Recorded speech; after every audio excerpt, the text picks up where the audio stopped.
Hello, amigos, and welcome to another episode of Inside the Ropes with Coach Mario. Coach Mario, owner and head coach of Warriors Pride Boxing Academy here in Miami, Florida. How are you guys doing? Ladies and gents, today I'm going to be ranting a little bit, all right? I'm going to have to vent some of my frustrations with the sport of boxing that continues on the path of destruction. The sport that we love so much has become a prostitute for the highest bidder. You know, it's no longer the great sport that it once was, the sport that uplifted spirits, the sport that made people that wanted a better future, that wanted to become something in life and prove themselves to everybody, prove their worth, and prove to the whole world that they were the best at this sport. Those days are over. All right, those days are over. It's all about the mean green nowadays, guys. So let's talk a little bit about what's going on. State of boxing in 2024 is going from bad to worst. And I can foresee a future where there's not going to be any more boxing, but a circus type of sideshow, a circus type of freak show that we will be seeing, and we're already seeing it in major events. The Saudis are now participating. They have all the money they want to cater to the crowd, the casual crowds, the crowds that know nothing about the sport of boxing. The crowd that you ask them, who's your favorite fighter, and they say Jake Paul, Ryan Garcia, some of these guys. You know, it's become such a diluted sport, and in the minds of some of these new fighters from this new generation of boxing, all they think about is cherry picking, money, and outpricing themselves and making the best fights, which are the best versus the best, impossible to make. All right. So let's go over some of the things that have transpired in the last few weeks. All right. Number one, we've been talking a lot about Subriel Matias. We've been talking a lot about Subriel Matias and what are his potential fights. Everybody's ducking him. They're talking, they're capping by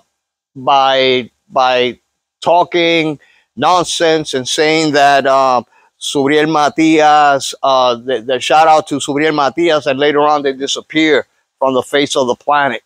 All right, we're talking about, you know, Teofimo Lopez making an offer that was ridiculous right after Subriel Matias has fought Ergashev and had injured his hand. We're talking about Bill Haney, who continues to spread false narratives about what has transpired, and his bogus offer to Subriel Matias, which is actually an insult to this IBF world champion. All right, he's offering peanuts to Subriel Matias as if Subriel Matias needed, who is a world champion, a legitimate belt holder, not a email champion like ROLLIE Romero, offering him peanuts. $300,000, $350,000 for a unification fight against Devin Haney. Those are the rumors. And what's going on is that Subriel Matias is saying, listen, you know, I deserve more. Of course he deserves more. Of course he wants to, you know, it's a unification fight title. Subriel Matias is going to bring in a lot of fans worldwide are going to pay for this because Subriel Matias is an exciting fighter. Devin Haney's not an exciting fighter. You know, he is a boring fighter. He's got great skills and everything, but he's got that Mayweather style of punching, moving around. And you know that Matias brings it. And Matias is a pressure fighter that's going to be constantly pursuing Devin Haney, which will make this a very interesting fight.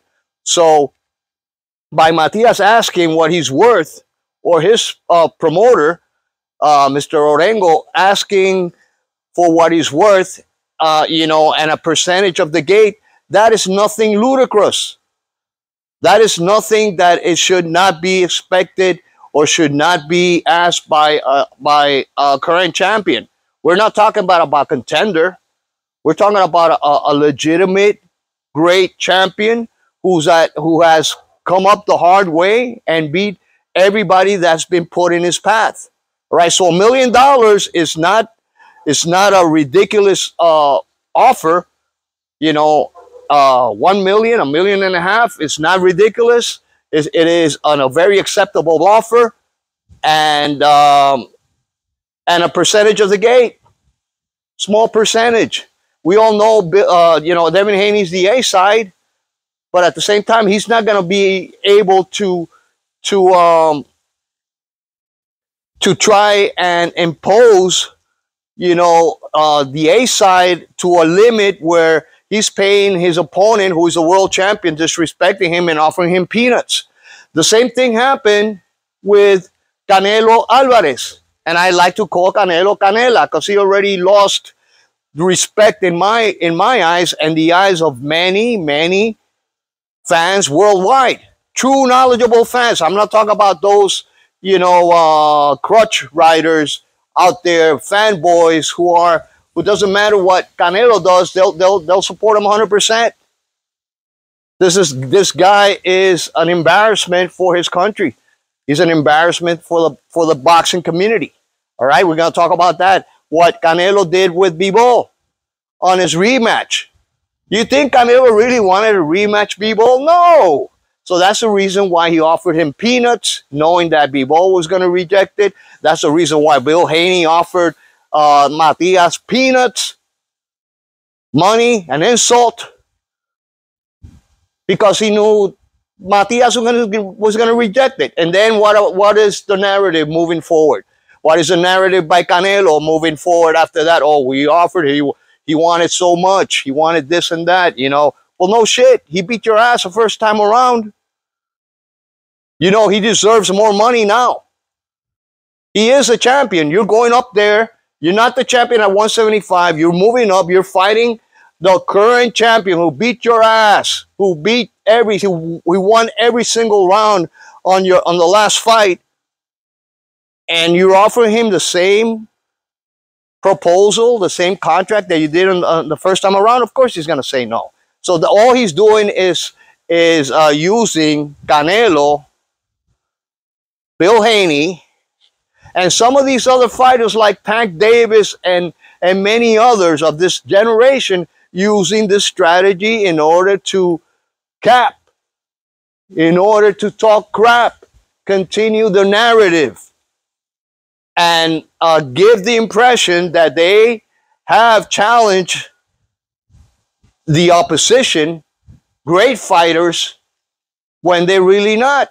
They're using that as strategy, and unfortunately, there's so many, you know, gullible people nowadays that fall for it, and they keep on spreading, you know, misinformation. All right. So the state of boxing in 2024 is basically, you know, people that that are looking not for legacy. They're looking for fights that sell, fights that attract the casual crowd, fights that really knowledgeable fans are not looking for. Like Canelo fighting, you know, the Charlo brother, the other Charlo, the 160-pound Charlo. I don't know if it's Jamal. I don't know. I don't know the difference between both of their names. It's the same crap to me. They're both the same. All right. This guy hasn't fought in 2.5 years. Why doesn't Canelo fight the #1 guy in 168 pounds? Why doesn't he fight David Benavidez? And that tells you all right there. Should this guy be treated as the face of boxing? Should this guy be treated as, you know, the best Mexican fighter ever? No. No. Unless he fights Benavidez and proves himself, even if he loses. that fight against Benavidez, he would have been redeemed. He would redeem himself, and in the eyes of everybody will say, well, he took the hardest fight. He lost, but he gave it all. And he's got the chance of winning also. So that's what fighters do at this level. The elite fighters, they're supposed to take the toughest challenges. But nowadays, guys, that's not the route. And you know who started this whole thing. And they are destroying the sport of boxing. Floyd Mayweather started this, the destruction of the sport, by doing what he did, by using, old fighters, fighting old fighters, over-the-hill fighters, rehydration clauses, all these other strategies that Canela, I call him Canela, that Canela is using in order to avoid fighting the best. Mayweather never unified a title, was never undisputed, didn't try to do it either. He never tried.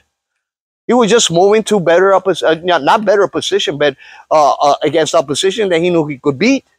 How long did it take for him to fight Cotto? How long did it take for him to fight Pacquiao? So he calls himself TBE, the best ever. I tell you, not even top 50 in my book. Canelo calls himself the best Mexican ever, and his trainer, Fat Bastard Reynoso, calls himself, the best Mexican fighter of all time. And I tell you what, he's not even top 20. And you know why I say this? Because I know boxing, Mexican history, and I know the greats. Vicente Saldívar, Marco Antonio Barrera, Juan Manuel Márquez, Finito López, Salvador Sánchez, Julio César Chávez, and hundreds of others. Hundreds of others that are legends, that fought the best, that didn't shy away from a challenge. Win, lose, or draw. And nowadays, if you lose one fight like Subriel did, which he avenged, some of these casuals say, well, he's got a loss. Man, you don't know crap about boxing. When you talk like that, that shows me how ignorant you are. That shows me that you don't know much about the sport, that you don't know history. The greatest fighters in the history of boxing have all lost. Cassius Clay, a.k.a. Muhammad Ali, lost. Joe Frazier, Smoking Joe, lost. Julio César Chávez, the greatest Mexican fighter of all time, lost. And so on and so forth. Sugar Ray Robinson, Sugar Ray Leonard, Joe Louis, Jack Dempsey. I can bet you $1 million, which I don't have. That's why it's easy for me to bet, that some of these casuals don't even know who Jack Dempsey was, or Joe Louis, or Sugar Ray Robinson. They don't know. They're ignorant. So these are people that come to my channel. They make stupid comments, and I don't know why I waste my time trying to school them and let them know, where I come from. I'm not biased. It's just a fact.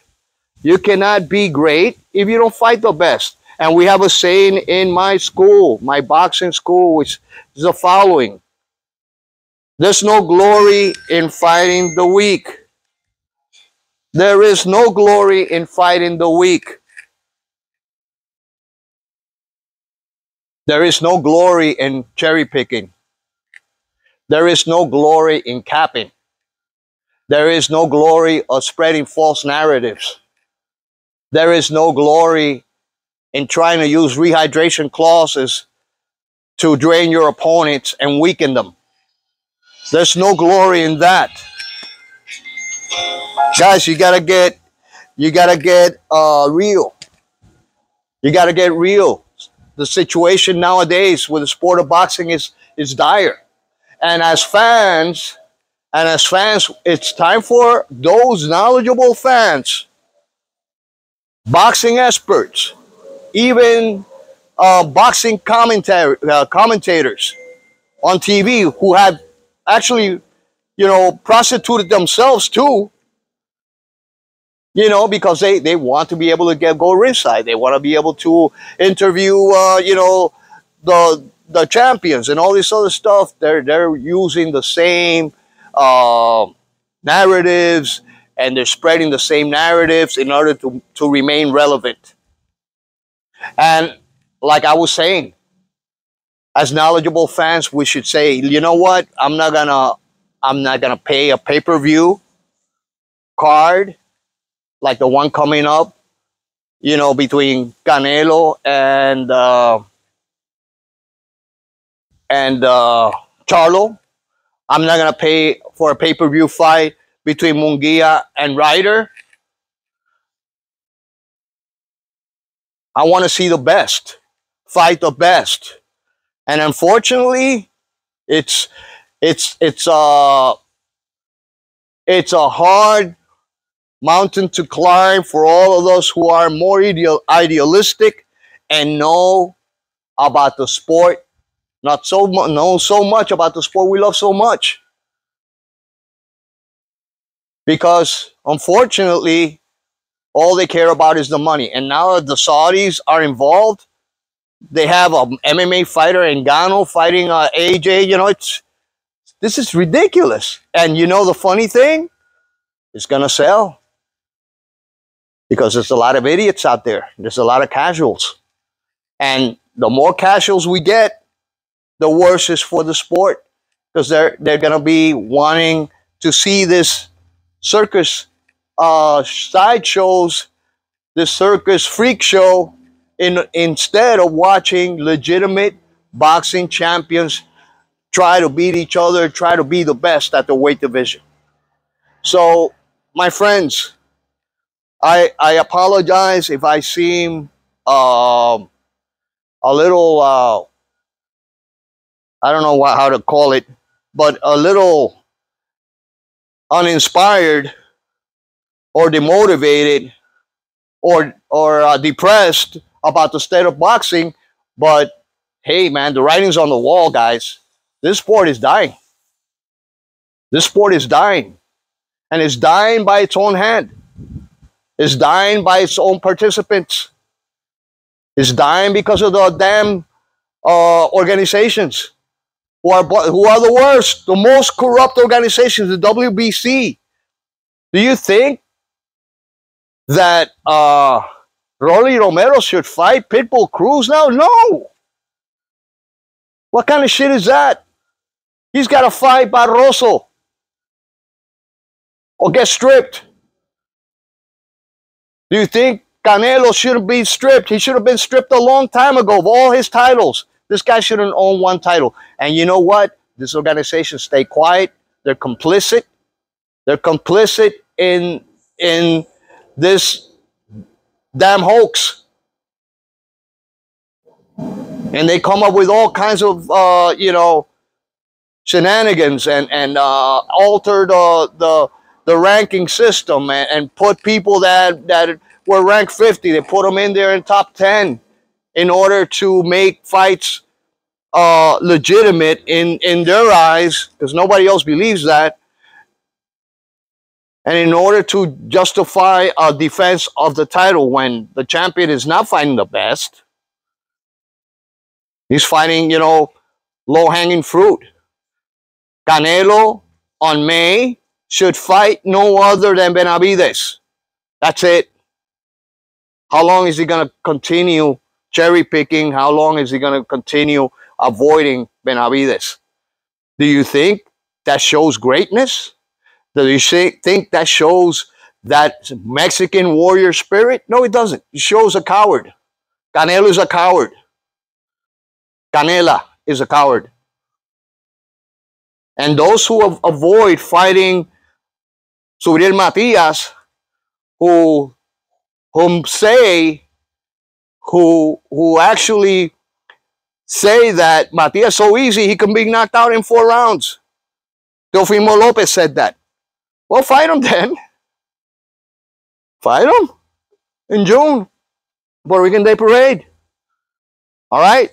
Anyway, guys, this is state of boxing nowadays. I just want to hear what your feedback is. Unfortunately, I love this sport so much. This is what I do for a living.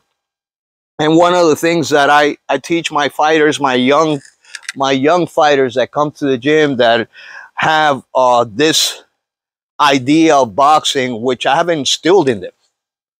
And when they come and tell me, no, because of, you know, Tank and Ryan, and I said, no, watch this other guy. You want to see a real champion? Watch Manuel Piedra Duran. You want to see a real champion? Watch Wilfredo Gomez. You want to see a real champion? Watch Salvador Sanchez, Julio Cesar Chavez, Sugar Ray Leonard, Sugar Ray Robinson, Tommy Hearns, Marvin Hagler.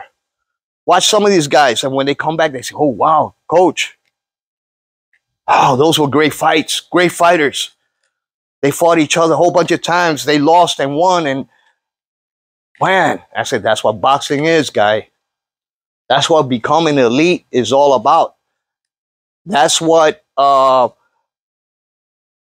earning and deserving a legacy is all about. And creating a legacy is all about. It's not about how much money you made. That's not a legacy. Oh, he made so much money. Yeah, he made so much money. He ain't shit. In my eyes. He avoided all the good ones and cherry-picked his way up to a no-loss, 50-0. And 50-0 is not such a great record when you pick and choose, when you cherry-pick. You know, some of the judges got involved there, and he should have some losses, just like Canelo should have more losses, 5 losses, in my opinion. All right? Julio Cesar Chavez had, I think it was like 80-something fights when he first lost. So who's the best? The guy that fights the best and continues to defeat all of them? Or the guy that cherry picks? He's not the best. He's just a performer. He's just there for the money. He has prostituted himself. And again, that's what boxing is all about. So, guys, I want you to let me know what you think. Is the sport of boxing dead? Is the sport of boxing become the biggest prostitute of all sports? The biggest easy way of making a buck when you're a YouTuber or an influencer, fight some other idiot, look like fools in front of the whole world and make millions, and you still don't want to pay Subriel Matias $1 million, $2 million, but you pay Jake Paul a shitload of money, and you pay all these other idiots millions. How much is Ryan Garcia asking? How much did he make in his last fight? $5 million against, what was it, Tank? $5 million for a guy that's not even a champion, for a guy that's not even ranked, for a mediocre fighter who's got a large following on Instagram. That's what counts. And I'm going to say something about Marcos Villegas. Marcos, get on with it, bro. Let me tell you something. You are another one of those who are, you know, creating that narrative and avoiding to talk about the real, what a real subject of boxing is, what the real fights that the fans, knowledgeable fans, want to watch. Why are you talking about to Bernard Hopkins about Ryan Garcia at 140 pounds? Why are you talking about Tank Davis versus Haney at 140 pounds? Why aren't you saying Subriel Matias? Why aren't you talking about Subriel Matias fighting some of these other guys? Why are they avoiding him? And you and some of these other so-called sports content creators, or whatever you want to call it, commentators, you know, are continuing to spread that false narrative and become prostitute yourself of the system. Who's paying you? Oscar de la Hoya, Golden Boy, some of these other promoters are paying you, inviting you to good dinners, staying at fancy restaurants. Why? Because if you say anything that goes against their narrative, you know what? You're going to get shunned. You're not going to have good dinners anymore. You're not going to be able to interview these people. That's how they operate. And I'd rather have a clean spirit, a clean soul, you know, than to be collaborator with the enemy, with the one that's trying to destroy the sport. Anyway, guys, please like, subscribe, share with your friends. Let me know what you think about the state of the sport. But this is all for now. Let's see what happens this year. But it's not looking good, guys. It's not looking good. Some of these fights are ridiculous. Anyway, this is all I have for now. Until next time, this is Coach Mario, owner and head coach of Warriors Pride Boxing Academy, saying hasta la vista. Have an excellent rest of the weekend. Enjoy the mediocre fights. And God bless you all. Ciao.